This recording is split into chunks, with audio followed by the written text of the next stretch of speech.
बिस्मिल्लाहिर्रहमानिर्रहीम अस्सलाम वालेकुम। आज आपके साथ करेले की रेसिपी शेयर कर रही हूँ जिसे मैं चने की दाल के साथ बना रही हूँ।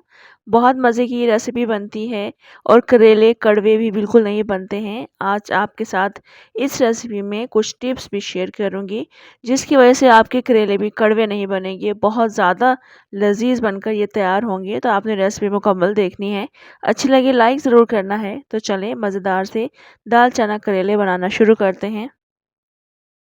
यहाँ ये रेसिपी बनाने के लिए मेरे पास आधा किलो करेले हैं जिन्हें मैंने धो लिया है, उसके बाद ड्राई कर लिया है। इनमें पानी नहीं होना चाहिए।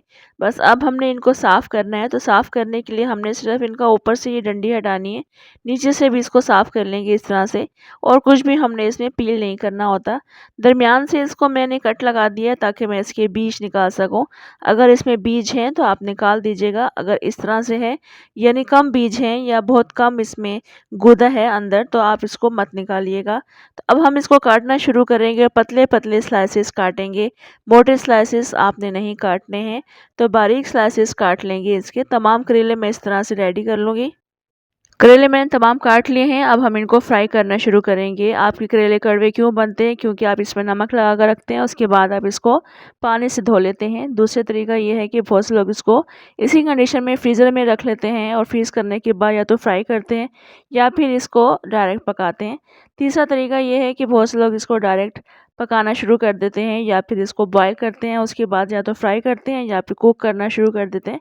तीनों तरीक़ों से ये करेले कड़वे बनते हैं। मगर आप मेरे इस तरीके से पकाएंगे तो ये करेले कभी भी कड़वे नहीं बनेंगे।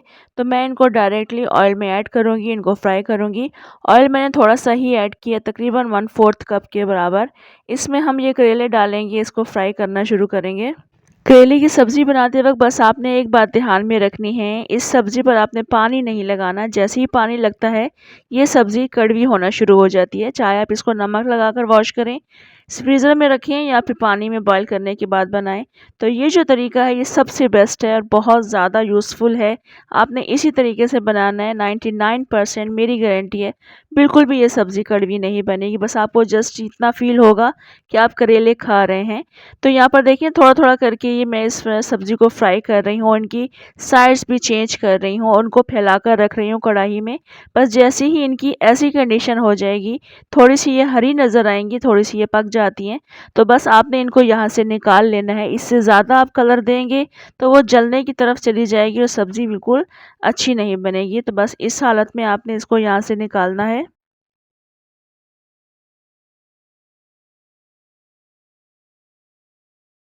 इस कढ़ाई में मज़ीद ऑयल ऐड करूँगी तकरीबन आधे कप के बराबर। उसके बाद मैं इसमें 5 से 6 प्याज़ हैं जिनको मैंने बारीक काट लिया है, ये शामिल कर दूँगी। क्योंकि मैं प्याज़ी करेले दाल वाले बना रही हूँ तो बहुत ज़्यादा इसमें प्याज़ तो यूज़ नहीं होगी, मगर तकरीबन आधा किलो के करीब ये प्याज़ है जो कि मैंने इसमें ऐड कर दी है। और अच्छे से इसको मिक्स कर लेंगे। बस प्याज़ को हमने इसमें नरम करना है। प्याज़ के किनारे थोड़े-थोड़े से सुनहरे होना शुरू हो चुके हैं। बस इस तरह से नरम हो जाएगी तो उसके बाद हम इसमें टमाटर शामिल करेंगे। टमाटर मैं इसमें 3 से 4 शामिल कर रही हूँ क्योंकि हमने इसमें इमली का पल्प भी शामिल करना होता है, इसलिए मैं टमाटर इसमें 3-4 शामिल कर रही हूँ। तो इसको अच्छे से मिक्स कर लेंगे। अब हम इसमें हस्ब ज़ायक़ा नमक शामिल करेंगे, हस्ब ज़ायक़ा कुटी हुई मिर्चें शामिल करेंगे, हाफ़ टी स्पून हल्दी पाउडर शामिल कर देंगे, 1 टीस्पून इसमें कुटा हुआ धनिया शामिल करेंगे, 2 टीस्पून इसमें सौंफ पाउडर शामिल करेंगे और तकरीबन 1 से डेढ़ टीस्पून के बराबर इसमें लहसुन का पेस्ट शामिल करेंगे। हम इनको अच्छे से मिक्स करेंगे, टमाटरों को नरम कर लेंगे, उसके बाद इन्हें मैश करेंगे।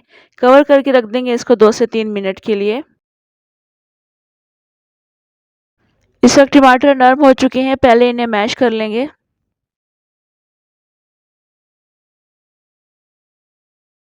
टमाटर मैश हो जाएंगे उसके बाद हमने इसमें करेले शामिल करने हैं जो हमने फ्राई करके रख लिए थे। इसके बाद हम इसमें थोड़ी सी कटी हुई हरी मिर्चें शामिल करेंगे, मिक्स कर लेंगे इनको।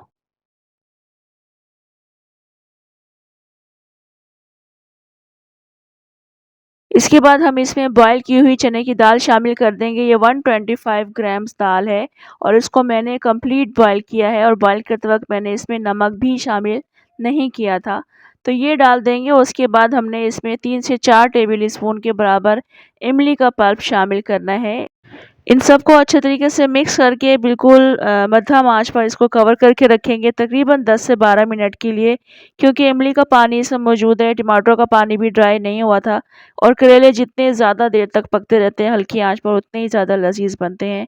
तो बस इसे 10 मिनट के लिए ढक कर रखेंगे, उसके बाद डिश आउट करेंगे।